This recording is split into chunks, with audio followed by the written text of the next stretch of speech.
Well, you know something? The Professor and TA to the double Z. I like that, by the way, man. Pope and Ruffy over there. We got some business to take care of at Genesis.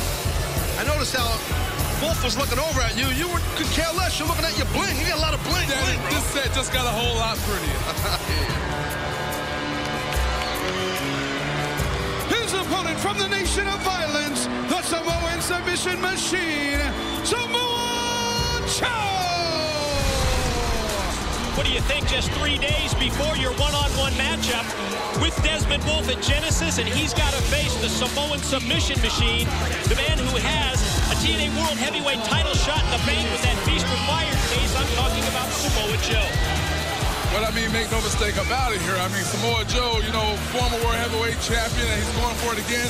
Desmond Wolf is no pushover. Pope was just sitting there with him, and it's going to be interesting to see how this thing turns out, Mike.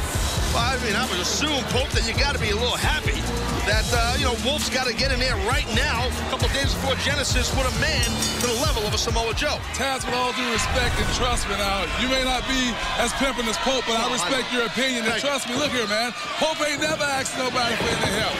Desmond is out there. He's going to do his thing. I'm sure he's going to come out with some bumps and some bruises, but, hey, man, Pope's going to do a little bumping and bruising of his own. You understand what I'm saying? Right now, I do, bro. But right now, Wolf just got worn out by Samoa Joe. That was nasty. Well, coming from the background that I have, I can tell you, man, Samoa Joe, his rapid punches, man, those things can really leave a mark, take a guy out. Look at that. Impactful shot in the corner, then the kick, and Desmond Wolf goes down, courtesy of Samoa Joe. Have to ask you about the locker room scuttlebutt that's been going around, and that is that the match this Sunday at Genesis, it's the return match, and it's because Desmond Wolf asked for it.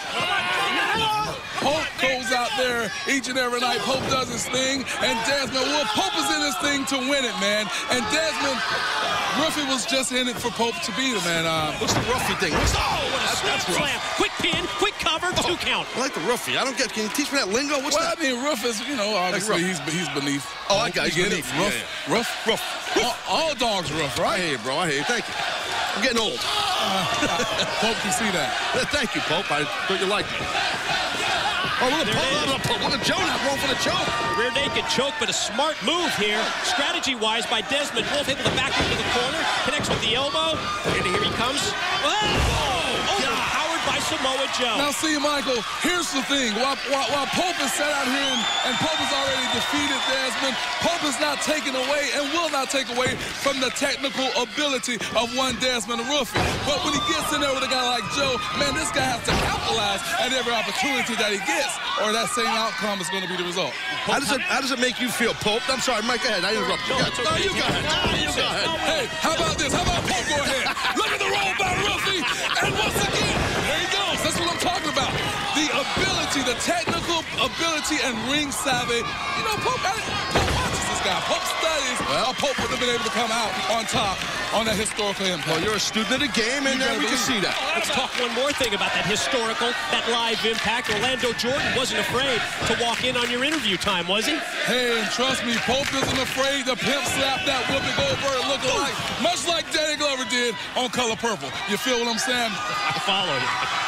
How did it make you feel that you were handpicked by Hulk Hogan, Eric Bischoff, to face Desmond Wolf on that historic night? Much like Pope said before, Pope wasn't surprised. Obviously an honor indeed for the man himself to handpick Pope. And Pope do believe that he was justifiably served to be in that match, to come out on top, have his hand raised in victory on that historical night on Impact. Well, right now, it looks like Desmond Wolf might be in control here of Joe. Look here, Taz. Yeah. Pope is watching this guy. He is setting up.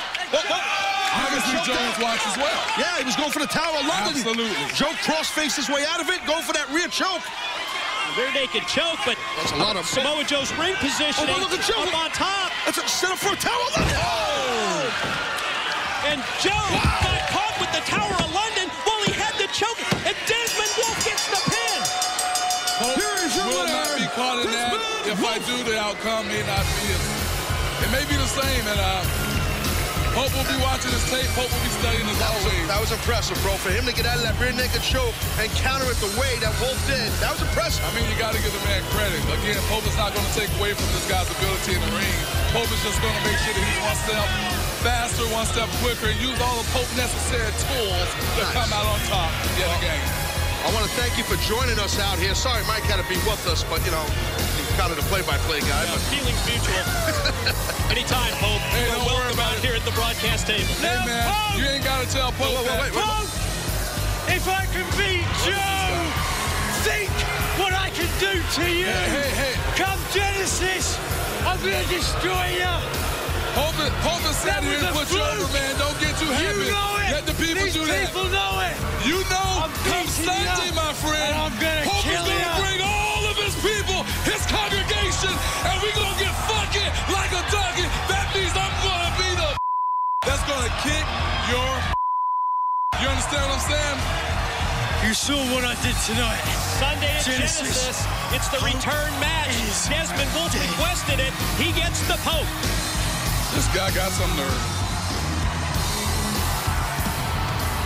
Well, after all the shocks and all the surprises that we have seen in TNA since Hulk Hogan and Eric Bischoff took charge, we see another limo pulling up outside the impact zone. Who is it? Who is it?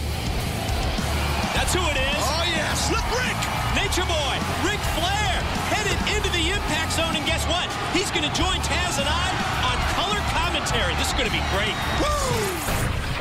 Yeah, visits. Yeah, AJ, I think you remember. AJ, I think you remember very well. Getting beat down. Didn't know where it was coming from. I kept my head clear, though. I even appeared on Impact a few weeks ago in a 10-man tag match. Remember that, AJ? Think I helped you get a win. I knew the time would come to take off the mask. And here we are tonight. Tonight, the patience pays off. No more mask. No more sneak attacks. Just me and AJ for the TNA World Heavyweight Championship. Finally. Let's get down to business. I'll do all the talking. Hogan? Jarrett, this better be pretty darn I'm important. doing the talking. No, wait a minute. I said I'm doing the talking. I got a problem with that. This better be pretty damn important, Jarrett. I want to talk about my company. The company I founded. The company that I put on my back. Eric, this is between me and Hogan. Why don't you take a seat? You've been his lackey for long enough. No. That's right, I want to hear it. No, this is between me and you, Hawk. I want to hear it. I want to talk about my company. The company I founded, the company I put on my back and carried for 7.5 years. Last week, you said that Dixie Carter gave the young guys an opportunity. Well, between me and you, those young guys, they ain't worth a damn. Never have been, never will be. There ain't enough talent in this organization to fill a coffee cup. It's me. It's always been me. And you want to come grandstanding in here after my hard work over 7.5 years, Hawk? I ain't going to stand for it. Last week, and that's why I have my attorney here, because I want him to hear, and you know about attorneys, Bischoff. I want him to hear every word that's said tonight, because he heard every word last week. Last week, you were this close, Hawk, this close to crossing the line of defamation. Character? Yeah. What character, Jeff? What character are you, Jeff? I got a ton of character in here. And you know it, Hawk. And you know it because I found it. Stop. I am so sick and tired of hearing you talk about the company that you founded and you started. Well, and I'm your not sick of blood hearing it. and your sweat and your tears and your money and all that gaga. Jeff, here's the facts. You want to hear the facts? I know the facts. You brought an Bischoff. attorney. They like facts. Here's the fact. Damn right I brought him. The fact is that you and your old man started TNA, all right? You'd have been out of business in 3 weeks if it wouldn't have been for Dixie Carter. You'd have been flat on your ass. This company would have been a blip, okay, that nobody even remembered. All right, Dixie Carter came along. She put in the money. She put in the time. She got her family to invest.